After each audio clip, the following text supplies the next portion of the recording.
Good morning, good afternoon, and good evening. And welcome back, hipsters, to another exciting and breathtaking episode of HipsNews. Today, it's been long overly due and waited upon. And this episode will deal with two devils on opposite side of the coin, of the same coin, excuse me. And these guys and their ideal and the idealism of the way they think that the world should be. Now, spoilers or somewhat of a alert that what might be said in this episode may be considered controversial to some degree, could be offensive to some. Be that it may, we're only bringing facts and truthful information. It's up to you to decide and do the research to see what is and what isn't. Um, these two main subjects, or the people or individuals that we're talking about, is George Soros and Klaus Schwab. And as you know, this will not be a lighthearted topic to discuss. I'm Vessel One, and with me, Vessel Two. Vessel Two, how are you thus far today? All is well in the kingdom, Vessel One. Today should be another very interesting show. You stated correctly. We got two evil villains to talk about and learn some information, most likely that we didn't know about them. I don't know too much about them. I've heard the names, both of them, and I've heard that they're criminal. They have criminal minds. So I'm interested in seeing what's about to be presented today on HipsNews. Hold up, wait a minute.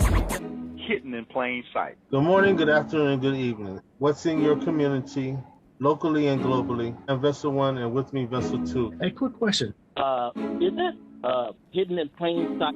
Vessel One, Vessel Two. Talks about hidden in plain sight. Wake up. Hidden in plain George sight. Soros, public enemy George number Soros, one. the greatest speculator George of the Soros world. amassed around $1 billion Forced that Britain day, out of the speculating on European security. exchange rate. Anti-communist dissident The man who activity. broke the Bank of England.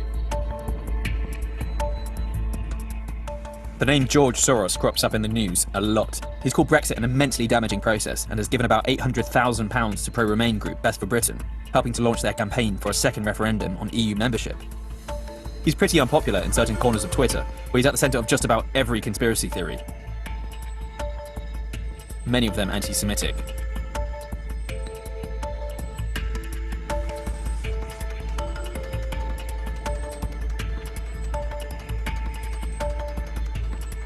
He was also falsely linked to the March for Our Lives movement, following the Parkland shooting in Florida.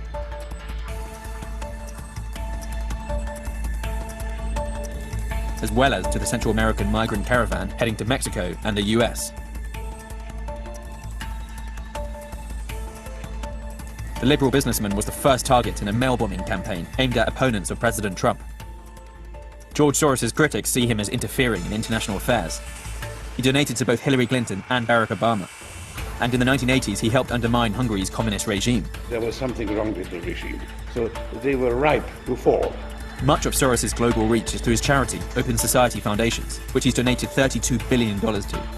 He says he founded the charity to build vibrant and tolerant democracies. There are certain things one has to fight for, even if it's not popular. George Soros' campaign of support for refugees in Europe has caused quite a stir. We've got enemies, Open Society and its enemies. His own Hungarian government put their hostility towards him on display. Here, organisations supporting illegal immigration must now be registered.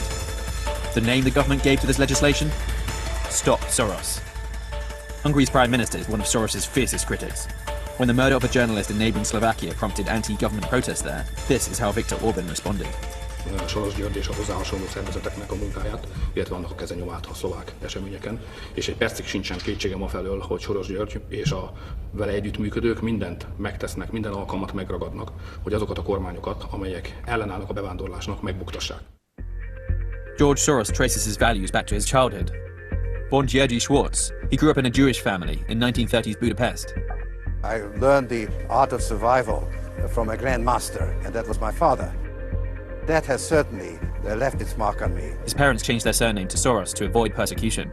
My father arranged for us to take false identity, and I lived with another family. Soros, aged just 14, survived by posing as a relative of a government official, and during this time he witnessed a man confiscating property from his fellow Jews. Soros survived the Nazis, but when Hungary became a communist state, he fled the regime to England, aged 17. It has influenced me as a fund manager because I took risk, but I also learned how to survive. In 1970, he set up Soros Fund Management, but it was in the 1992 Black Wednesday crisis that George Soros earned his reputation as a ruthless financier.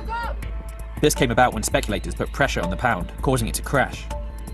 Soros made about $1 billion by short-selling Britain's currency. The government lost about $5.5 billion, and the pound was forced out of the European exchange rate mechanism. I did it in order to make a profit. Sure. And to expect market participants to be concerned about the social consequences of their action is putting the emphasis in the wrong place. Right. He says his impact has been overstated. My power is greatly overestimated. I really did not break the Bank of England. It was the market that broke it. I was just leading the charge. I set up the Open Society Foundation in order to improve the democratic institutions under which we live. Whether or not he's seen as a force for good, with divisions in politics as deep as ever, the false stories following George Soros could prove as important as the real ones. That's two. What say you? Yeah, George Soros, he is very busy. He's been a very busy person. I don't know how you can get away with doing such evil things for so long, but he's managed to be able to constantly pull off these things. So it's very interesting to hear his story. And he is a small hat, right? That's what they said. That's correct. That's correct. And he has a history of working against other small hats, right? That is correct. And he's been labeled as anti-Semitic. That's correct. Even though he's a small hat. That's correct. Yeah, that's interesting. And to point out, a lot of times of what you always say, you have to look for the hijack. And again, a shout out to the elder Robert X. A lot of the information that he put out there, he kind of clarifies that. Now, if Ye or someone in the industry, non-Jewish, speaks about a Jewish, the Jewish popularity or the Jewish culture in a negative way, they're considered anti-Semitic. Now, there is something behind that a lot of times people, or points that they are not focusing on. There's two types of Jews, as they always say. There are your common everyday Jew folk or Jewish folk. I'm talking about the European Jews. And then there are the other European Jews that falls under the elite. And those Jews are more or less considered Zionists. And not to go too far into detail, when we talk about Zionists, we're talking about people who worship negative, you could say negative deity. or you who's more into the satanic side of things. And it has been stated that these Jews are the ones that controlling and manipulating most of the population. Now, again, this is all not speculation, but this is all can be done with proper research. But not to point any fingers out, but could it be that this is part of the problem that we see when it comes to government officials or the political party controlling and trying to tell people how to live their lives? You know, this is a point of view that I have that I wanted to put out there. Any would you like to add anything to that, Vessel 2? I agree with your point of view. I totally agree with you. Yeah, this is the agenda that he has been able to push, and he is continuing to push, is a very dangerous agenda. Agreed. Just recently, just to put it out there, he released the reins of control to his son. Not, I believe that was earlier this year or last year. So he said that he didn't want his family to continue, but I guess he was put in a corner, and that he decided to let his son control the business aspect of things. That's just another trivia tidbit that's out there that I wanted to share. Thank you for that. That's amazing. He was able to find a female to breed with. That's interesting. Even as he is, he still was able to breed. Okay. All right.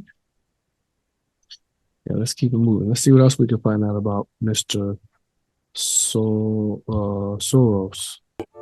Trying to improve the world is more difficult than making money. You can only measure it if you have a strategy. I set up a foundation to promote this idea of an open society.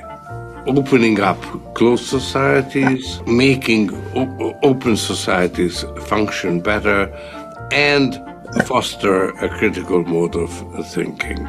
Combining informed reasoning with an informed understanding of what is needed in the world to change the lives of people. George Soros is a spectacular example of that combination. He's very suspicious of conventional wisdom. So he's a person who likes to argue.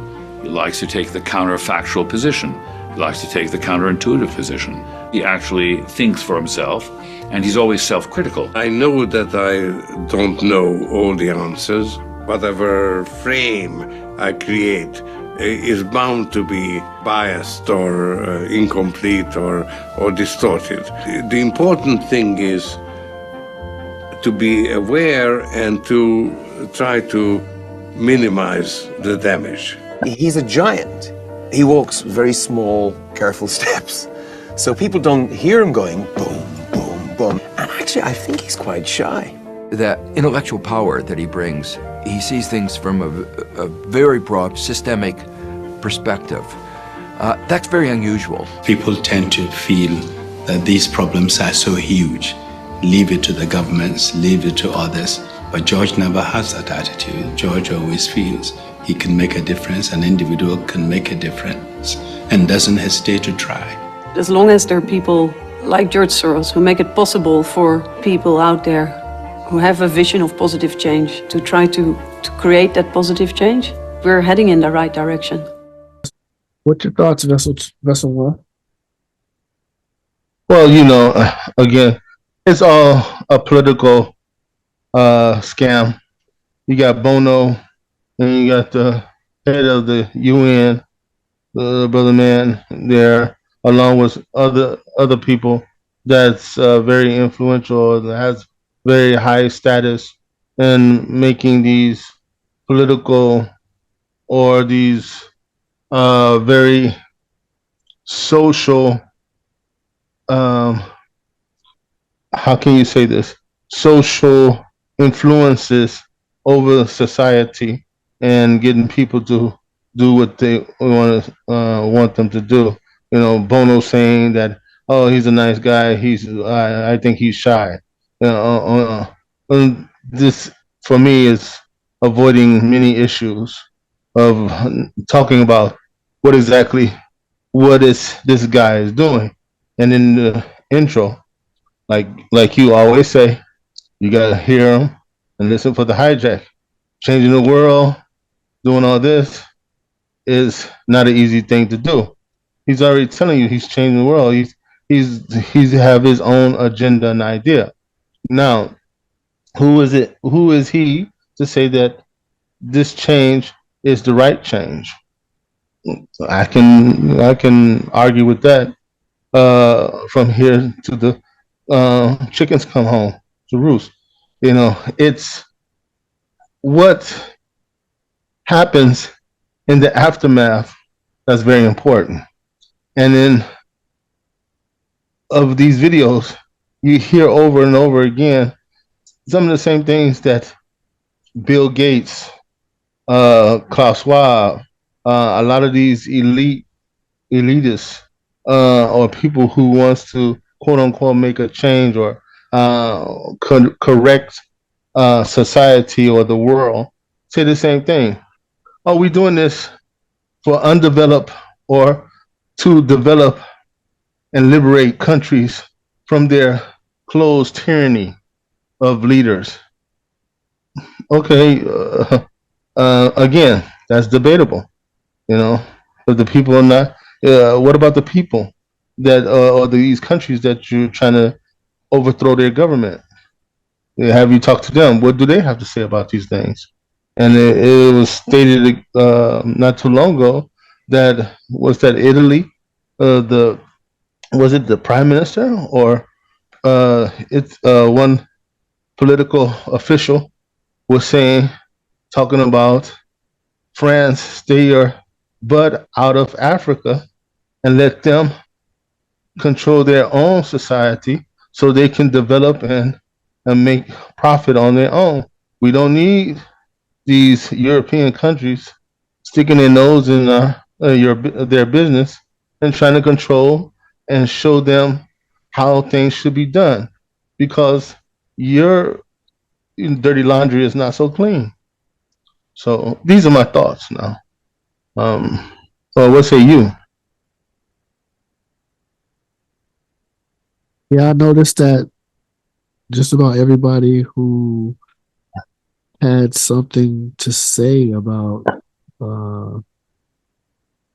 Mr. Soros, they all come from some type of backdoor secret room organization.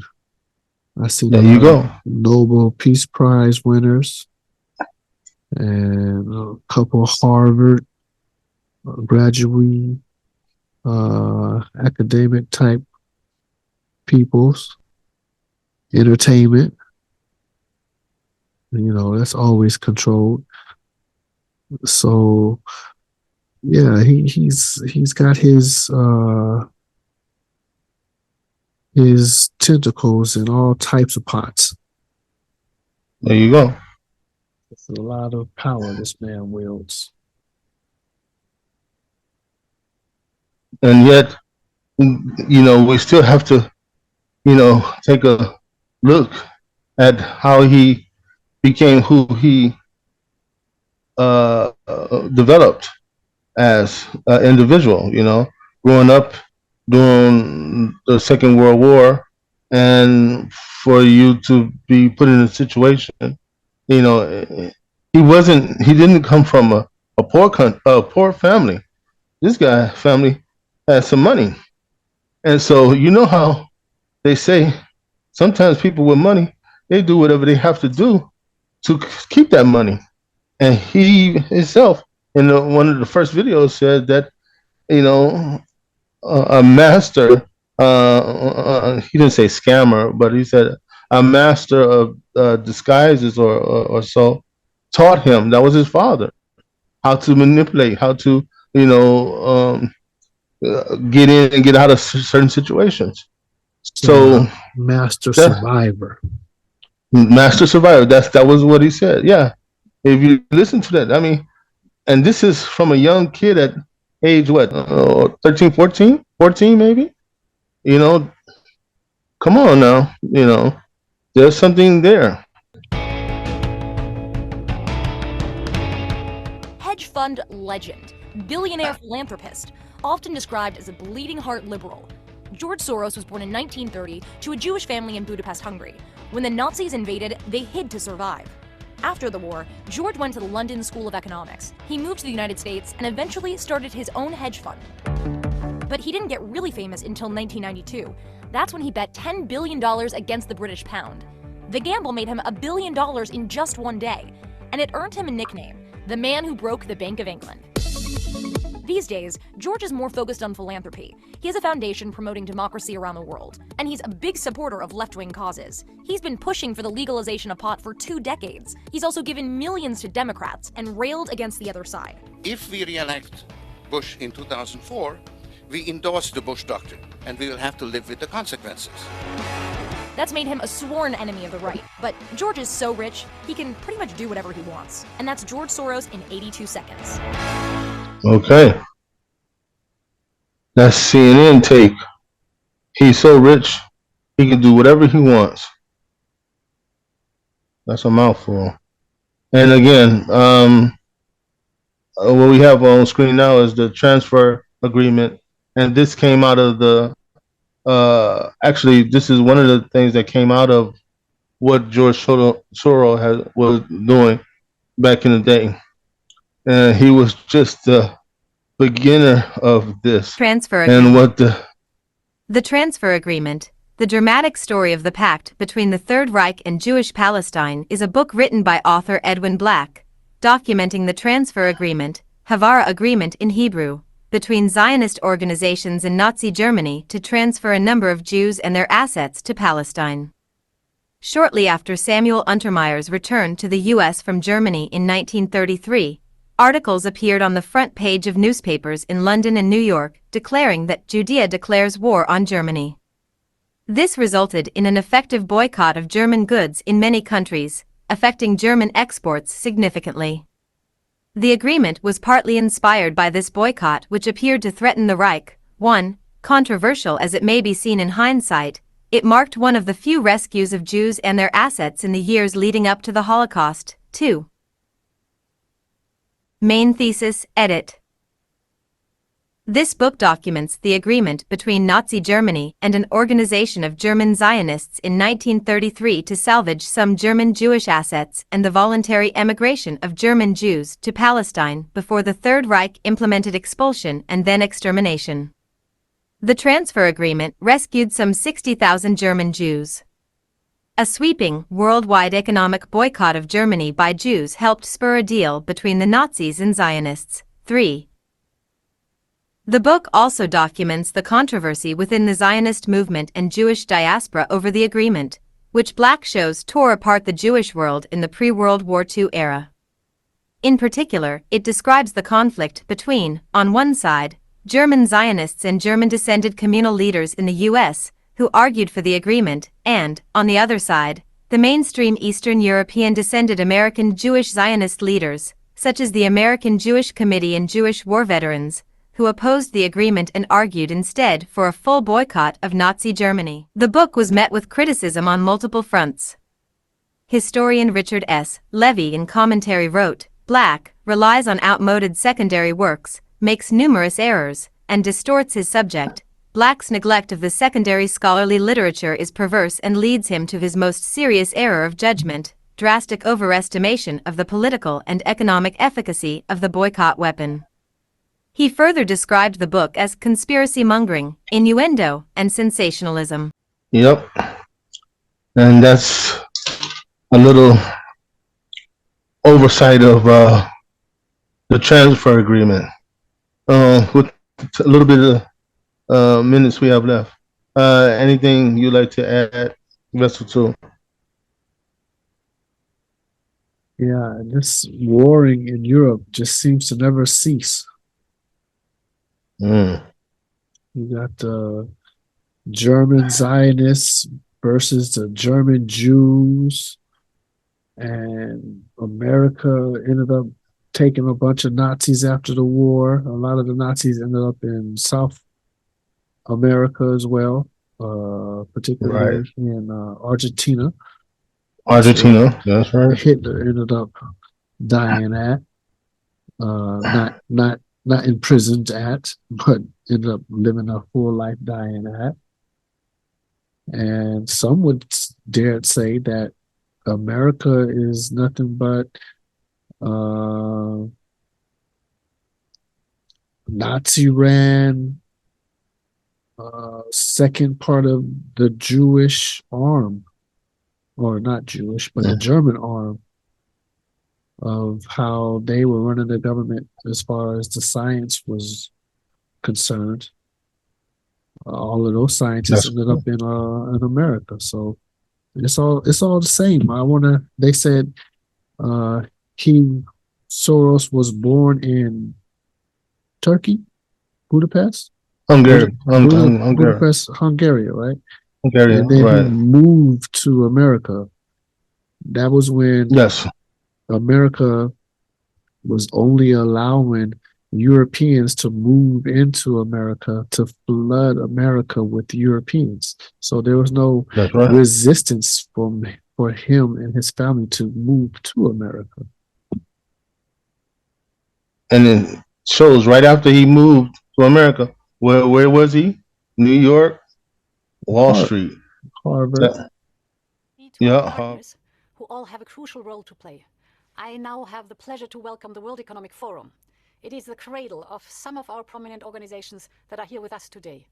It is the place, for example, where CEPI was founded, and it is a main link to the private sector. With us is Professor Klaus Schwab on video.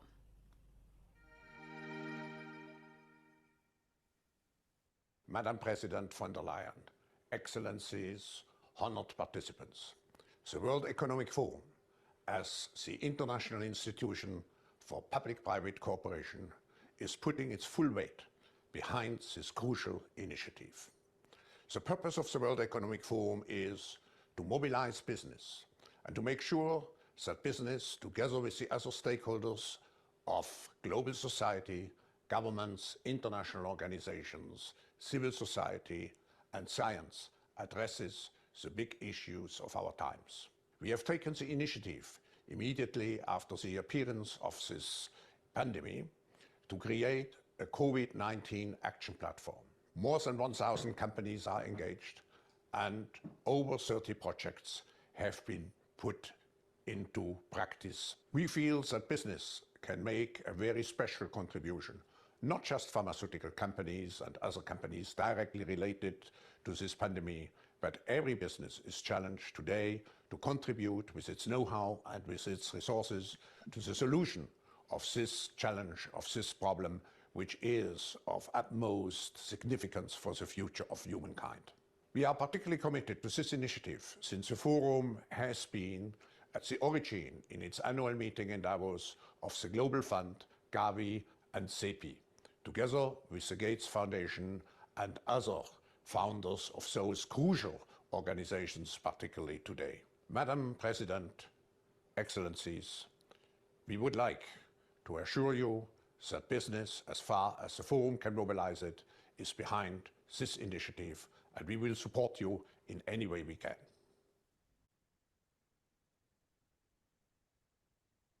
Your thoughts on Klaus Schwab, Vessel One?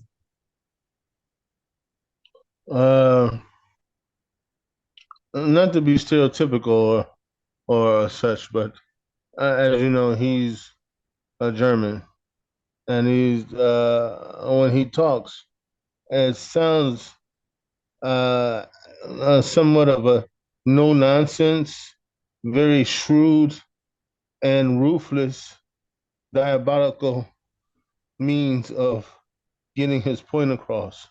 So, I can't see him as anyone's grandfather, if you know what I'm trying to say. There isn't. I don't. I don't get the feeling of a niceness or a humaneness there. He's a very serious type person, and what he says, you can believe he mean it.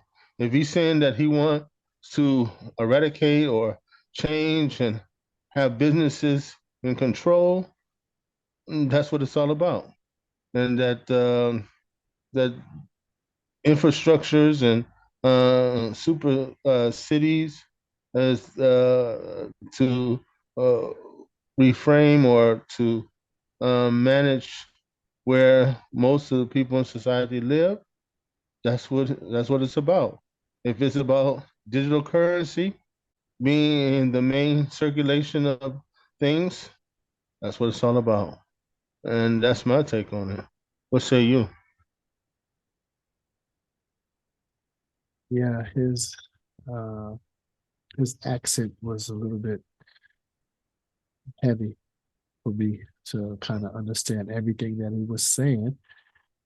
But yes, he does seem to have some diabolical plans, and he does fit the description of a Dr. Evil lookalike. Yeah, exactly. But I mean, he's favored in the aspects of his complexion. He's allowed to do certain things simply because of that. Yeah, that is true. So let's see what else Mr. Schwab has to say. I don't know how it will play out in November, but what we know is that we will end up with many more unemployed, and particularly also people in the gray economy, which are not counted for, who lose their jobs. So we will see definitely a lot of anger already now, but probably increased by the end of the year, because this crisis will be with us until we really have found a remedy. So we have to prepare for a more angry world. And how to prepare? It means to take the necessary action to create a fairer world, to see that we provide everybody with decent access to the health system, that we make sure that those people who are really left behind, and I'm not speaking only on national levels, I'm speaking also internationally. If I see now the tragedy in some of the emerging countries like South Africa, like some countries in East Asia, I think it's all, I don't have too many remedies. The remedies have to be discussed through dialogue by the stakeholders of our global system. But I just see the need for such a dialogue, and I see the need for action. I see the need for a great reset. To what extent would a reset be brought about by a change in the White House, the election of Joe Biden, for instance? I don't know. We shouldn't speculate about the outcome of the election. We will see beginning of November, and then we can, in any case, we can, and the World Economic Forum is very open and as an open platform to integrate everybody who is willing to address those issues in a spirit, which means to exercise here true global citizenship. I want to just pick up on some of the economic projections. In your book, you tackle what the future may look like. And at this stage, we're grappling with various letters of the alphabet, whether it's a V or a U or perhaps even a symbol, a tick shape. Can you just give us some clues about the growth down the track, what we can expect? First, if you look at it at the national or global level, at the macroeconomic level, one of the things we address very much in the book, and we are concerned, is the increased debt level. We spend about 10 trillion worldwide to deal with the short-term negative effects of the pandemics. But we should be aware we are just increasing our debt situation, and we were already very much debt loaded before we went into the crisis. So how to get at the end out of this debt situation is still a big question mark. Second, we know that there's quite some impact on different industries.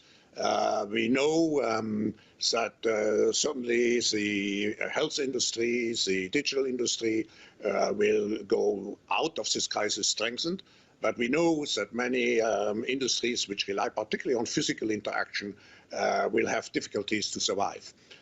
Finally, I just would add, I think this is an opportunity again to find solutions which are beneficial for the next generation. So why not to tie government aid to the green economy which we have to create? Why not to make sure that we revolutionize, digitalize particularly our educational system?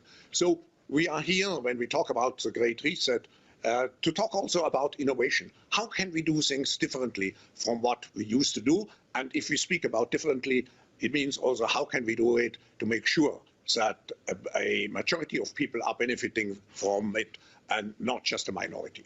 We started out at Davos this year talking about the environment. Greta Thunberg versus Donald Trump. Certainly a lot of headlines crossing from the mountain. But last time round in the crisis, we saw people didn't care so much about the environment when we were talking about large-scale job losses. This time seems different. Are you surprised about how strong the sustainability theme has been right through the pandemic?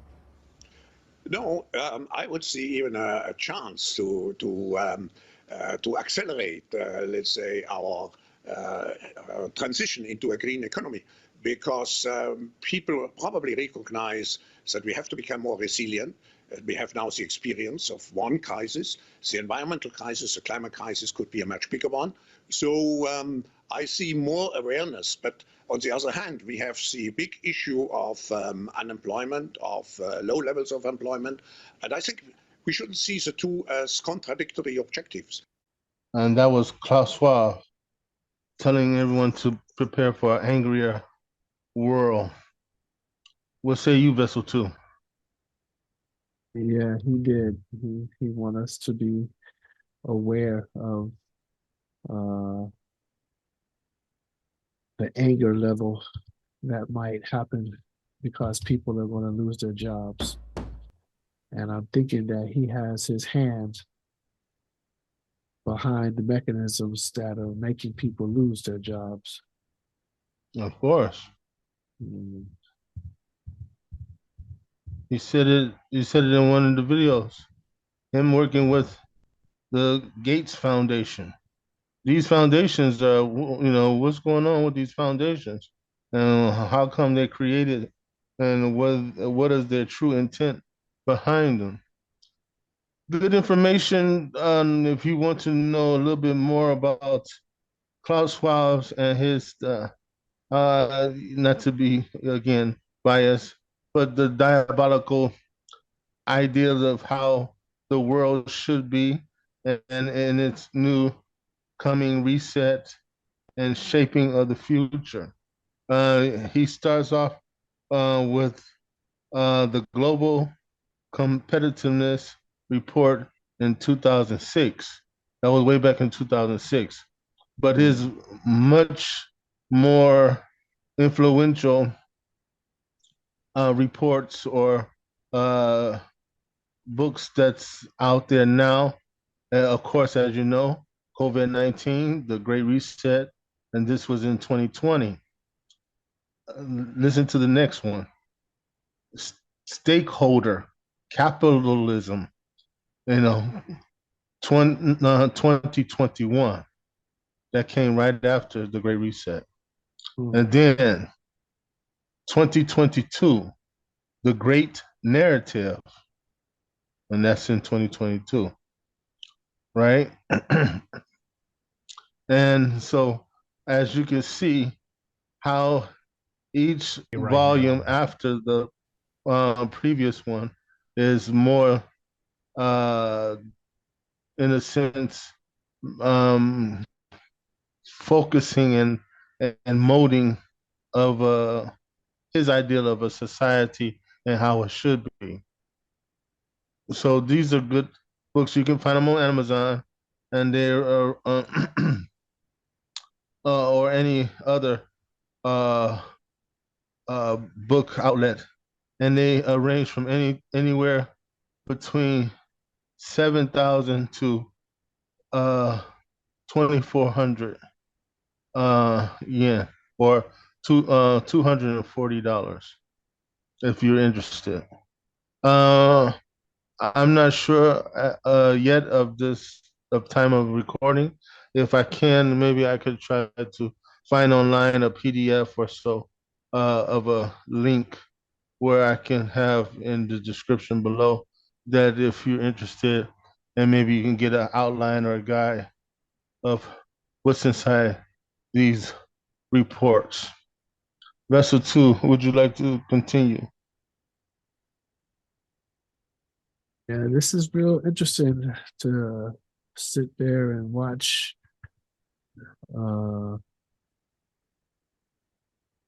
Klaus Schwab sit here and report such hard, demanding times upon society in such a calm and cool, relaxed manner. It's really amazing. It's like Yeah. he doesn't have any emotion.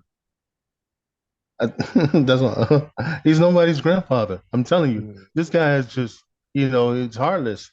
And the scary part about it is that you look at him, and, you kind of question, are you serious? And he's dead serious. Yeah. What he's saying is, look, hey, no nonsense.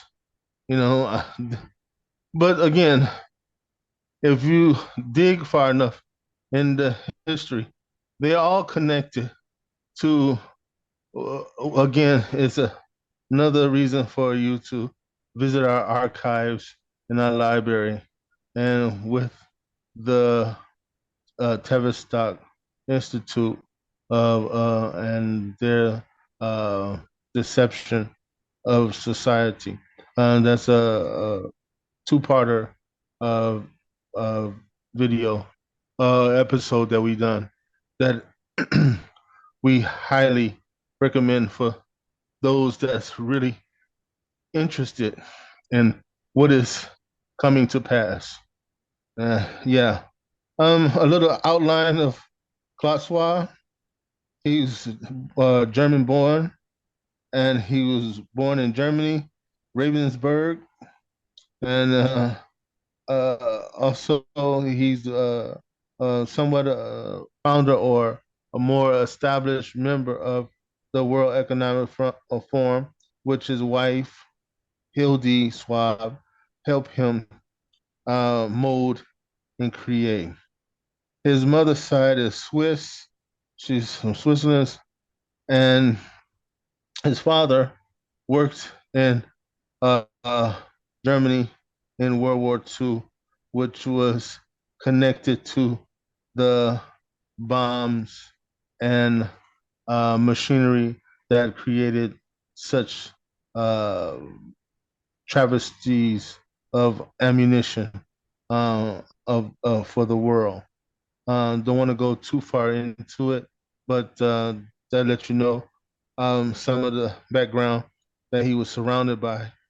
They said he worked with his father for a little bit of time, and his schooling was what he as of Harvard, and he was engineering and get this manufacturing company. So again, he's always in a state of mind of creating and of constructing something.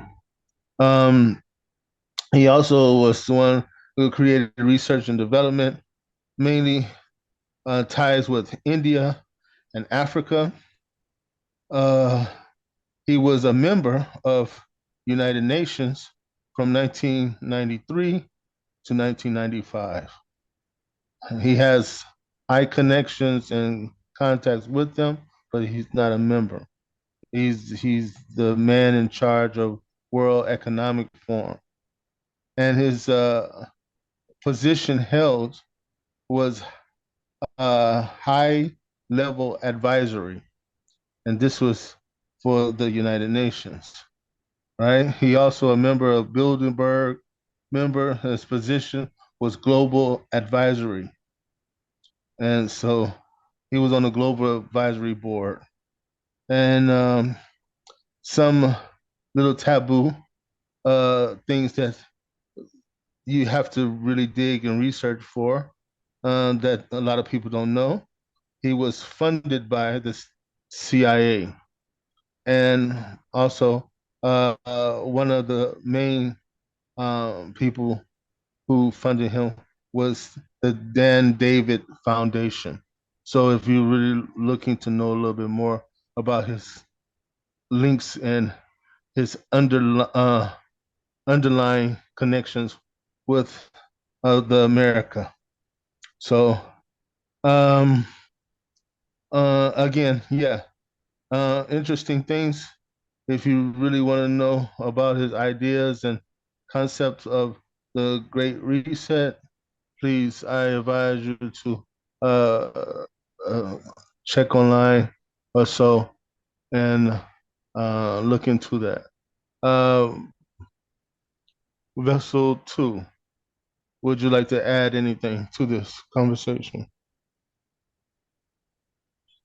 Yeah, this is the man who has a famous quote of "You'll have nothing and be happy.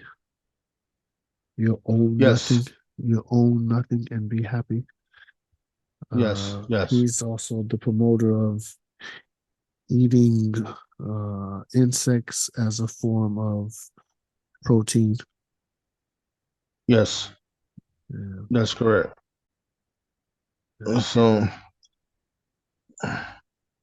Yeah, I don't know really what more to say because, as these videos have mentioned, both of these people who we're discussing today have been in the headlines time and time again, considered to be controversial figures, downright, as you said, Vessel One, diabolical.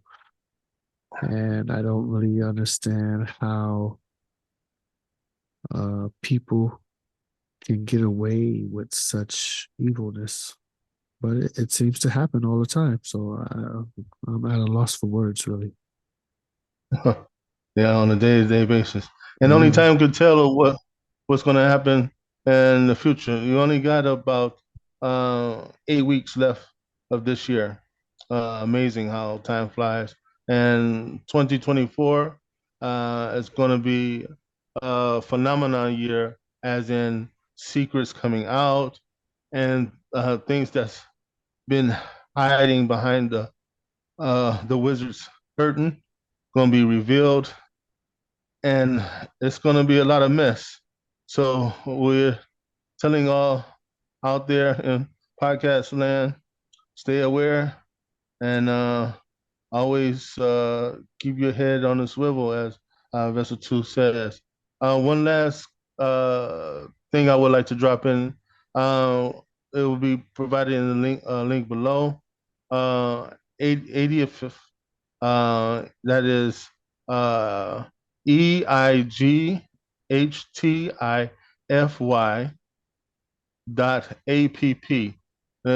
This site has some key insights of Klaus Schwab. If you really want to know a little bit more, they cover some of the stuff that we talk about, as his father worked in World War II, the globalist behind World Economic Forum. Say, for instance, Kissinger is like Hydra and all different people who are powerful behind the scenes, mushing their interests together into one's personal, who's going to intact that into policy. The CIA influence, the Nazi influence, all the pieces really, really terrifying. So if interested in knowing more, please check this website. It has a video, and the narrator kind of breaks some of the stuff down as well. Interesting stuff. On that note, we're coming down to the final segments of the episode. I would just like to say thank you all out there in podcast land for your continued support, listening, and interest. Again, it's not what we have here that we're speaking about, but it's the facts, and that we encourage you to continue to search for the truth. Um, on that note, I'm Vessel 1, signing out with Vessel 2. Vessel 2, your final statements. Final thoughts for this episode. Yeah, this episode was about just strictly pure wickedness and evil doers. And best believe these type of people are amongst us. They breathe the same air we do. They're obviously batting for the other team.